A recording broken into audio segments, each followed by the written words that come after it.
हमारे पूज्य नाना जी कहते थे, बोले भैया करंट जब फैलता है ना तो उसके संपर्क में जो जो जाता है सबको लगता है। यदि आपके कीर्तन करने पर कोई आपके स्पर्श में नहीं आ रहा है तो इसमें दो बातें हैं। क्या? या तो आपका करंट पावरफुल नहीं है या फिर सामने वाला ही फ्यूज पड़ा है। दो बातें हैं। नाना जी बहुत अच्छा समझाते थे।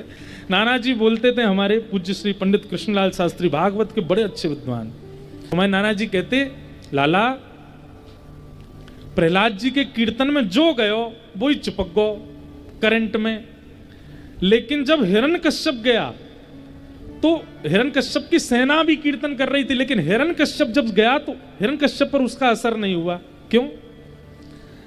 बोले यहां पर यह नहीं माना जाएगा कि प्रहलाद जी के कीर्तन में ताकत नहीं थी, ताकत थी इसलिए सब जुड़ गए। यहां तो यही माना जाएगा हिरण्यकश्यप का ही बल्ब फ्यूज था, इसलिए उस पर करंट गया ही नहीं। अच्छा, बल्ब फ्यूज का मतलब क्या होता है? ये देखो सामान्य उदाहरण है, लेकिन इसकी बात बहुत बड़ी है।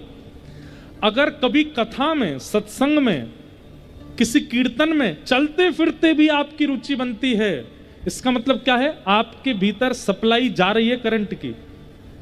इसका मतलब क्या है? आप में भले ही क्रोध होगा, आप में भले ही काम होगा, आप में भले ही लोभ होगा, लेकिन आपने शायद कभी किसी वैष्णव का अपराध नहीं किया होगा, इसलिए अभी भी करंट आपके भीतर जा रहा है। लेकिन इतनी कथा, सत्संग, कीर्तन ये किसी पर प्रभाव ना डालें, इसका अभिप्राय क्या है? कि उस व्यक्ति के अंदर फ्यूज है। फ्यूज का मतलब क्या है? वो वैष्णव अपराध किए बैठा है, इसलिए कथा का, कीर्तन का उस पर प्रभाव नहीं हो रहा है।